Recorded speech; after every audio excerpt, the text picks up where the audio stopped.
working to connect a region of over 600 million bridges between our lands.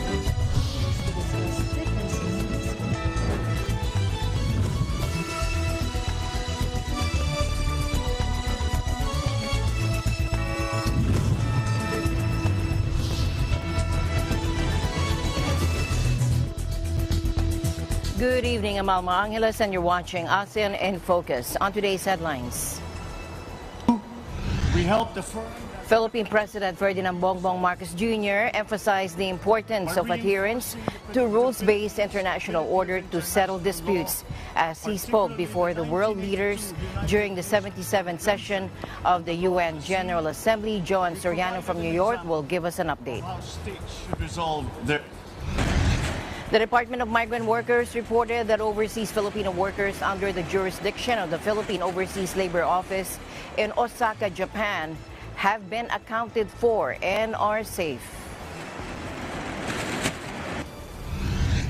Cambodia's UN-backed court set up to try Khmer Rouge leaders finishes its work this week, ending a 16-year process that has helped national reconciliation but brought only limited solace to survivors of the genocidal regime.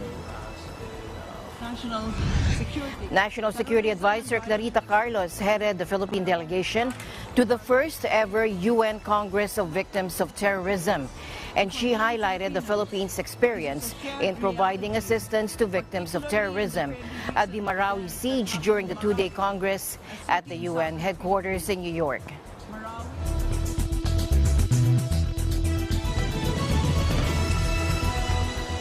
First in our news, our President Ferdinand Bongbong Marcos Jr.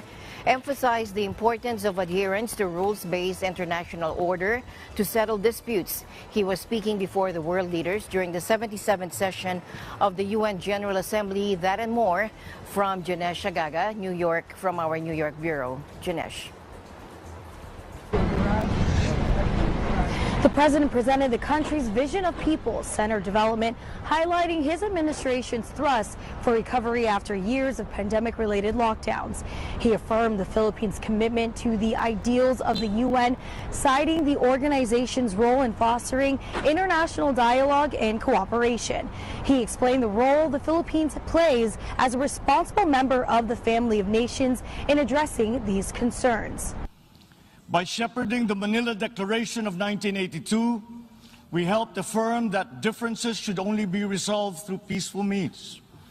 By reinforcing the predictability and stability of international law, particularly the 1982 United Nations Convention on the Law of the Sea, we provided an example of how states should resolve their differences through reason and through right. These two contributions provide useful guidance for our time. For amidst challenging global tides, an important ballast stabilizes our common vessel. That is, our open, inclusive, and rules-based international order that is governed by international law and informed by the principles of equity and of justice. As I have underscored, the Philippines shall continue to be a friend to all and an enemy of none. This world order traces its roots to 77 years ago. Your first Asian predecessor, Mr. President, General Carlos P. Romulo, called on our leaders then to make this floor our last battlefield, to determine in this hall whether humanity is to survive or be wiped out in another Holocaust. Our peoples chose survival. They chose cooperation. They chose peace. And by doing so, they made history. He said climate change is the greatest threat affecting our nations and peoples. The time for talk about if and when has long since passed. It is here. It is now. Climate change is the greatest threat affecting our nations and our peoples. There is no other problem so global in nature that it requires a united effort, one led by the United Nations. The effects of climate change are uneven and reflect an historical injustice. Those who are least responsible suffer the most. The Philippines, for example, is a net carbon sink. We absorb more carbon dioxide than we emit. And yet, we are the fourth most vulnerable country to the effects of climate change. This injustice must be corrected. We call on the industrialized countries to immediately fulfill their obligations under the United Nations Framework Convention on Climate Change and the Paris Agreement to cut their greenhouse gas emissions, provide climate financing and technology transfer for adaptation for the most vulnerable and developing countries, to lead by example. He also said the development of advanced technologies is rapidly transforming human life and experience. The imminent diffusion of these emerging technologies could solve many of our old problems, but they could also disrupt our political and social orders. Our governance structures must keep up. He said Filipinos have achieved significant strides on our path to sustainable development despite the challenges of the pandemic. Despite the challenges of the pandemic and the global economic upheavals, we remain on track to reach upper middle income status by next year. With steady investment in food, public health, education, and other social services, we expect to become a moderately prosperous country by 2040. I am confident that we will achieve this vision. We need the United Nations to continue to work, and we, the Philippines, are determined to be part of that solution. Multilateralism and international cooperation do make a difference. Filipino health workers were at the front lines in many countries to curb the spread of the virus, risking and oftentimes sacrificing their own lives to save those of others. He said to attain food self-sufficiency and security, the Philippines is providing innovative solutions and financial support to farmers and fisherfolk. We must seek solutions that preserve our planet. These solutions must transcend our time and win the future for the succeeding generations. This requires investment in food security, the fragility of which has been clearly demonstrated by the pandemic and the conflict in Ukraine. We need to take concrete steps towards a modern and resilient agriculture.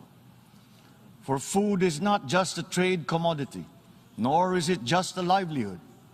It is an existential imperative and a moral one. To attain food self-sufficiency and security, we are providing innovative solutions and financial support to farmers and fisherfolk to adapt new technologies and connect to national and global value supply chains. In science, he said knowledge and discovery remain the keys to unlock the potential of our dynamic future. Encouraging our young people's curiosity, honing their skills, and protecting their intellectual properties are important investments.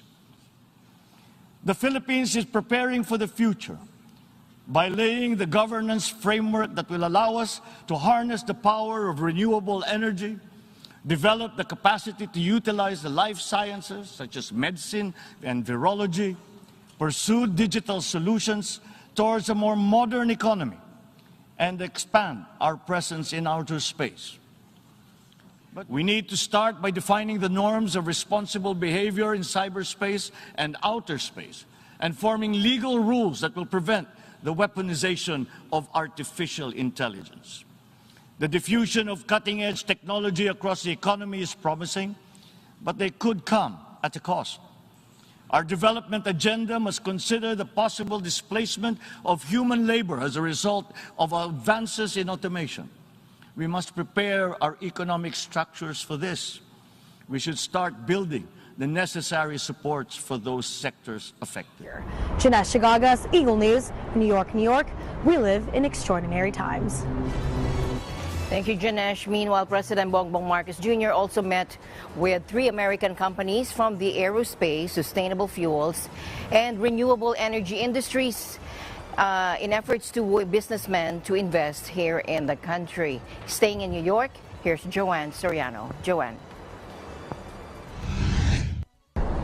President Bongbong Marcos Jr. held a series of dialogues with around 3 United States-based companies in New York City. President Marcos held separate meetings with executives of NuScale Power, Waste Fuel, and Boeing.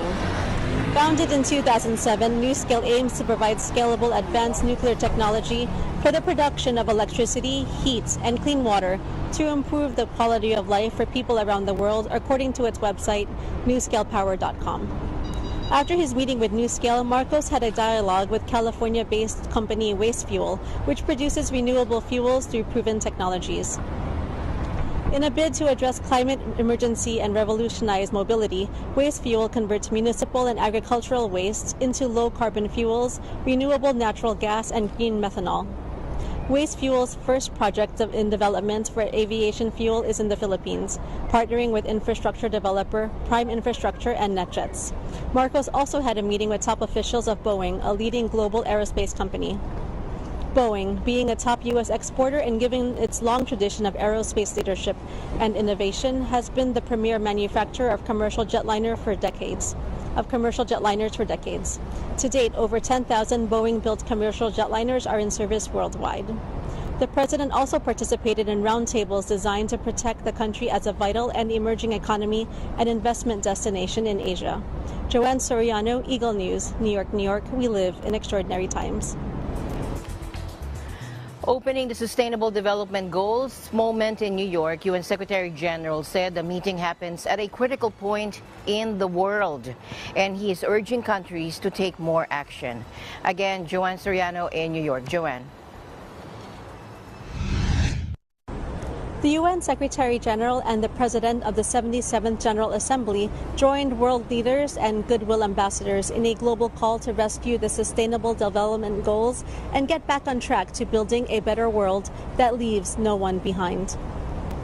The UN Secretary General said the meeting happens at a critical point in the world and urged countries to take more action.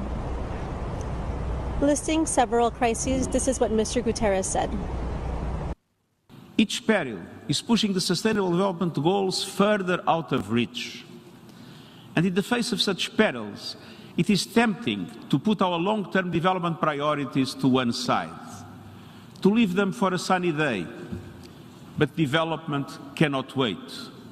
The education of our children cannot wait. Dignified jobs cannot wait. Comprehensive health care, meaningful climate action, biodiversity protection, this cannot be left for tomorrow. And we need to save our planet, which is quite literally on fire. This means addressing the triple planetary crises of climate breakdown, biodiversity loss, and pollution. It means supporting the global biodiversity framework to transform how we use and preserve our natural gifts for the future.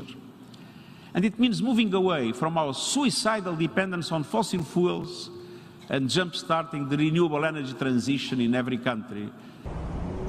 The actress and UNICEF Goodwill Ambassador Priyanka Chopra Jonas also highlighted the importance of this moment. We meet today at a critical point at our world, at a time when global solidarity is more important than ever. As countries continue to struggle from the devastating effects of the COVID-19 pandemic, as the climate crisis upends lives and livelihoods, as conflicts rage, and as poverty, displacement, hunger, and inequalities destroy the very foundation of the more just world that we have fought for such a long time. Kasaba Korosi, the president of the 77th session of the General Assembly, also participated in the event, asking for initiatives from the civil society. The voice and passion of the youth, the support of the private sector, but most importantly, you, the member states, to deliver on promises made. The 17 global goals are the to-do list. They must be the to-do list of all leaders in this room. We are the people who can get the to-do list of the world done. Namzamo Umbatha, an actress and UNHCR Goodwill Ambassador, also told member states that it is time to come together and check off the world's to-do list. It is time to come together and check off the world's to-do list. It's time to be bold, to double down on our ambitions and actions to create a better, more peaceful and prosperous future for everyone. In a video showed in the General Assembly Hall, the members of the group Blackpink warned that the climate crisis is getting worse, and there isn't a single moment to lose. I cannot deny that the climate crisis is getting worse. There isn't a single moment to lose. That is why SDG 13 for climate action is so important. It can truly make or break our efforts across all global goals. We must seize this moment and take actions to create a world that is more sustainable and leave no one behind. The artist Judith Hill then performed before the Prime Minister of Canada, Justin Trudeau, closed the event. There are as many people living in poverty today as there were in 2015 when the 2030 Agenda was adopted. The truth is that everything from COVID to climate change to international conflict makes the solutions we need more complex and interconnected than ever. Joanne Soriano, Eagle News, New York, New York. We live in extraordinary times. The Department of Migrant Workers reported today that overseas Filipino workers under the jurisdiction of the Philippine Overseas Labor Office in Osaka, Japan, or POLO office, have been accounted for and are now safe. This was following Typhoon Nanmadol that lashed Kyushu, the southernmost part of Japan's 4 main islands, on Sunday, according to DMW Secretary Susan Ople, who ordered the POLO offices to continuously monitor the condition of all OFWs and be ready to provide aid if needed. The Overseas Workers Welfare Administration, or OWA, an attached agency under DMW, was also instructed to prepare to extend assistance. POLO Osaka is also in constant communication with most of the employers and supervising agencies of OFWs in the Kyushu area, according to Ms. Ople. In her statement, of the OFWs covered by POLO Osaka, Ms. Ople said they are in Fukuoka, Saga, Nagasaki, Kumamoto, Oita, Miyazaki, and Kagoshima. Meanwhile, POLO Tokyo, with about 22,000 OFWs under its jurisdiction, said it hasn't received any request for assistance as of Monday night. 2 people were confirmed dead and another 2 were found without vital signs after Typhoon Nanmadol slammed into Japan over the weekend. According to a government spokesman today, the storm system made landfall by the southwestern city of Kagoshima on Sunday night, and it dumped heavy rain across the Kyushu region before moving along the west coast. By Tuesday morning, it was downgraded to an extratropical cyclone as it crossed to the northeastern coast and headed out to sea.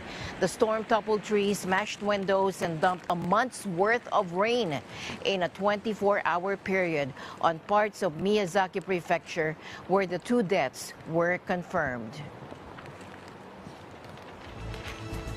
In tonight's other news, Malaysian Foreign Minister Saifuddin Abdullah has again urged ASEAN to engage with Myanmar's National Unity Government to help resolve the country's political crisis. This after hosting a meeting with shadow government's leaders on Monday. Let's listen in.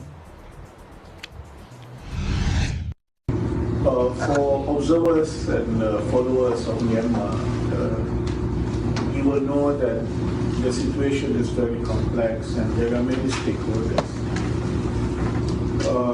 Yes, probably in the past there can be different views from different stakeholders, but after the coup, and especially in the last few months, I think the NUG has done a wonderful job of confidence building among the various stakeholders, and I think you probably have not seen such unity among all of the stakeholders against the junta. And I'm hopeful that they engage is the NUG, and this is something that we will be discussing, not for the first time, but again on the 22nd of September during the informal ministerial meeting. I think ASEAN really have to look at the actual situation, what is happening in Myanmar, and put the priority of the people of Myanmar first, beyond anything else. According to the Straits Times, Mr. Saifuddin has been ASEAN's most vocal proponent for engagement with the national unity government. Mr. Saifuddin said ASEAN needs to decide by its November summit whether the 5-point consensus is still relevant or if it should be replaced by something better. Mr. Saifuddin is due to meet his counterparts at an informal ASEAN foreign ministers meeting on Thursday. And there, he also plans to ask ASEAN to review the provision of humanitarian aid conducted by the task force that includes the Myanmar junta and support the non-governmental organizations on the ground.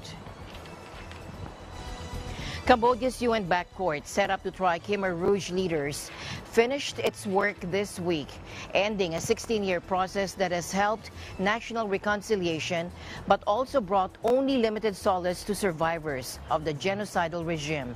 The extraordinary chambers in the courts of Cambodia, or the ECCC, will on Thursday give its judgment in the appeal by 91-year-old former head of state Khieu Samphan against his 2018 conviction for genocide and crimes against humanity. Let's listen in.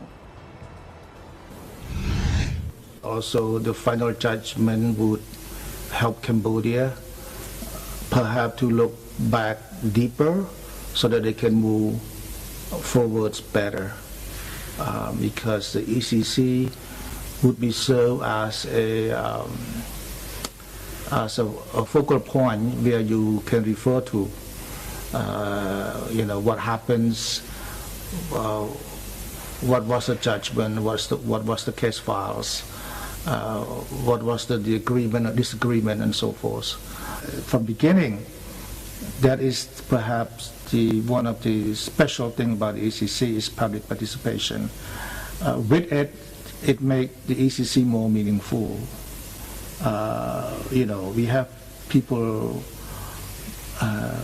survivors who think that it's not enough, and we have many said it's good enough.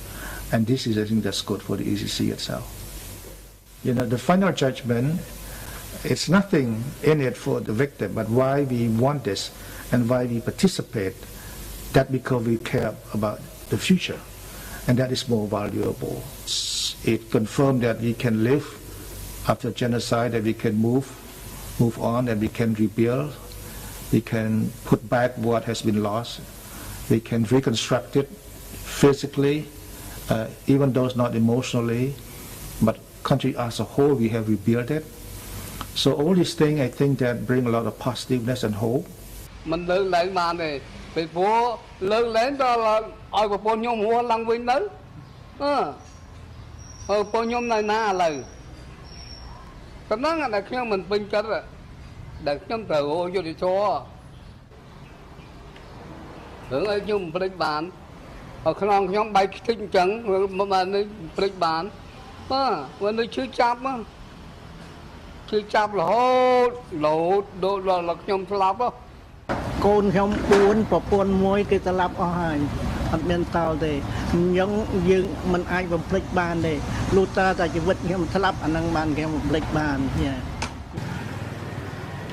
Under leader Pol Pot, 2 million Cambodians died from starvation, torture, forced labor, and mass execution.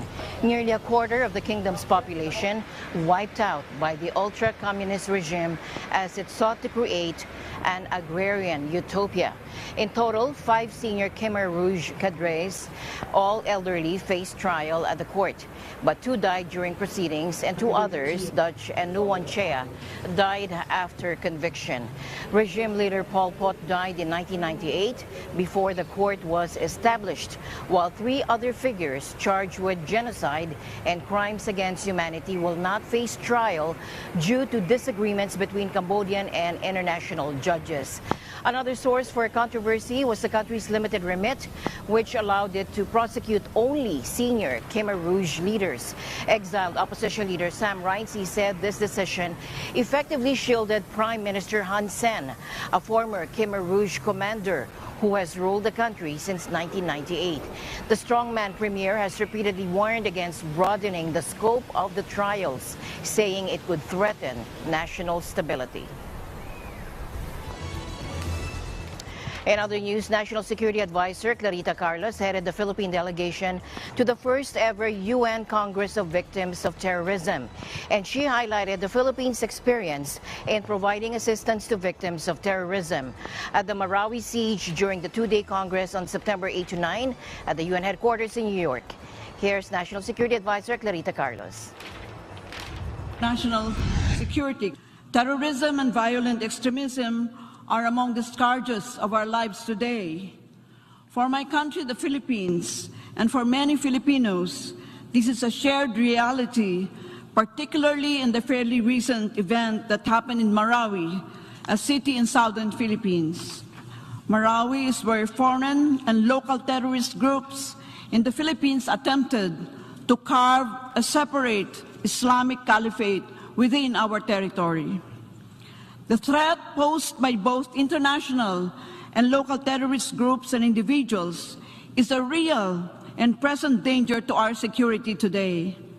Undoubtedly, no single country can face these challenges on their own. The UN has been very generous in extending its support to the Philippines on this aspect. The United Nations Development Program, for example, has assisted us in the crafting and completing the National Action Plan on Preventing and Countering Violent Extremism. The new UNDP has also supported our Moro brothers and sisters in the Bangsamoro in the crafting of the Bangsamoro Regional Action Plan on Community Resilience. The UN Office on Counterterrorism has also conducted several capacity-building training on strategic communications to improve the lines of communication among security practitioners involved in preventing and countering violent extremism. The UN Office on Drugs and Crime also capacitated our jail and prison officers in early warning mechanisms catering to the needs of persons deprived of liberty with terrorism-related offenses. These are just among the genuine initiatives and collaboration between the UN and the Philippines to address conditions conducive to the spread of terrorism and to build state capacities to prevent and counter violent extremism. On our part, the Philippines has enacted several legislation in order to address the welfare of victims of terrorism. This included the enactment of the 2020 Anti-Terrorism Act, which replaced the 2007 Human Security Act as our country's primary anti-terrorism law. Under this law, the Anti-Terrorism Council is mandated to implement programs to prevent the dehumanization of victims of terrorism and other causes of radicalization. Now, the Congress convened under the auspices of the UN Office of Counterterrorism and is themed Advancing Rights and Needs of Victims of Terrorism. It aims to adopt a victim-centric approach to countering terrorism and preventing violent extremism. More than 600 participants, including around 100 victims, participated in this event. Ms. Carlos also noted the work of other government agencies in providing socio-economic and psychosocial support for Marawi survivors, including trauma processing and healing interventions, and in establishing the Marawi Rehabilitation Program to harmonize efforts to provide financial assistance for the physical rehabilitation and socio-economic support for the victims, and in capacitating the Marawi farmers through the provision of farming equipment, infrastructure, and training to address the livelihood and economic needs of survivors and their families. The Philippines also expressed that it will actively participate in promoting the UN Global Counterterrorism Strategy to promote human rights and the rule of law. The Asian Development Bank today cut its 2022 growth forecast for developing Asia. With crippling COVID-19 lockdowns in China, conflict in Ukraine, and efforts to combat inflation dragging on the region. Take a look. Now, ADB economist Albert Park warned risks loom large for the region's outlook and urged governments to remain vigilant. He said a significant downturn in the world economy would severely undermine demand for the region's exports. Stronger than expected monetary tightening in advanced economies could lead to financial instability, and growth in the PRC or China faces challenges from recurrent lockdowns and a weak property sector. China's growth forecast for 2022 was reduced to 3.3% from 5% as Beijing pursues a zero-COVID strategy that has devastated the world's second largest economy. While easing pandemic restrictions had spurred consumer spending and investment in the region, the Philippine-based bank warned of global headwinds to the recovery as food and fuel prices soared and central banks hiked interest rates. As a result, the bank slashed its 2022 growth forecast for developing Asia, which refers to the 46 members of the ADB, stretching from the Cook Islands in the Pacific to Kazakhstan in Central Asia, to 4.3%. And that compares with its April forecast of 5.2% growth. The region grew by 7% in 2021. We'll be right back. Please stay tuned.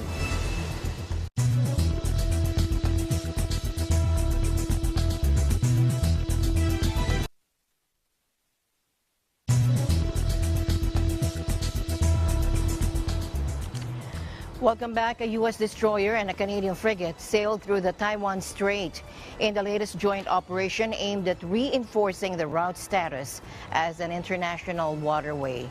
Beijing views as its own both democratic Taiwan and the narrow body of water separating the island from mainland China, one of the world's busiest shipping channels. The U.S. has long used freedom of navigation passages through the Taiwan Strait to push back against Chinese claims, and Western allies have increasingly joined these operations. The USS Higgins, an Arleigh Burke-class destroyer, in cooperation with the Royal Canadian Navy's Halifax-class frigate HMCS, Vancouver, conducted a routine Taiwan Strait transit on September 20 local time in accordance with the international law, that according to the U.S. Navy's 7th Fleet. Canada said the HMCS Vancouver was en route to join an ongoing mission to enforce UN sanctions against North Korea when it transited with the USS Higgins. The latest joint passage came a day after President Joe Biden again declared that U.S. troops would come to Taiwan's aid in the event of a Chinese invasion. This was the fourth time President Biden made such comments, despite Washington's long-standing official policy of strategic ambiguity. The Philippines faces more challenging choices than most. At the most basic level, a Chinese invasion of Taiwan would have serious and specific implications for the Philippines because of geography. The Philippines' northernmost islands are 190 kilometers from Taiwan, just slightly further than Japan's nearest island. As de facto Philippine Defense Secretary Jose Faustino recently pointed out, this could expose the Philippines to the consequences of a humanitarian disaster, including refugee outflows. Finally, Indonesian villager Muslimin has dedicated his life to conserving native orchid species around Mount Merapi on Java Island, where the exotic blooms been endangered by volcanic eruptions. And their work began in 2010 after the powerful eruptions of the last major Mount Merapi erupted lava and ash through the area. Take a look. Dengan mata kepala kami sendiri bahwa di hutan yang dulu memang kaya raya, baik bisa dikatakan flora faunanya, tapi dengan adanya peristiwa itu luluh lantah, berbagai jenis spesies khususnya orsidase itu di sana bisa dikatakan hampir habis lah. Yang jelas kalau di hutan itu masih banyak orsidase atau anggrek di hutan, itu keindahan hutan itu nampak nyata. Seperti beliau, anggrek itu sendiri adalah mahkotanya hutan. Jadi hutan tanpa ada suatu spesies orsidase seperti hutan tanpa mahkota. Many orchids were destroyed by clouds of ash that fell on the ground beneath the volcano, so they thought of saving their perishable fortune, building 2 bamboo greenhouses over the years where they could preserve the most exclusive types of orchids. When the volcano erupted in 1994, about 60 people died. It destroyed thousands of hectares of forest. Another explosion in 2010 killed more than 300 people, while also wreaking havoc on the land. He said the forest near his house was burned dry and the orchids he used to easily find were gone, and he regretted not keeping 1 or 2 of them. And that encouraged him to join the local government's effort to find the surviving orchids as he and his neighbors explored what remained. The father of 2 wants to continue his orchid-saving legacy by passing down his self-taught botanical knowledge to his grandchild, whom he often takes into the forest. And this has been ASEAN in Focus. I'm Alma Angeles. Stay in the news because we live in extraordinary times. Good night.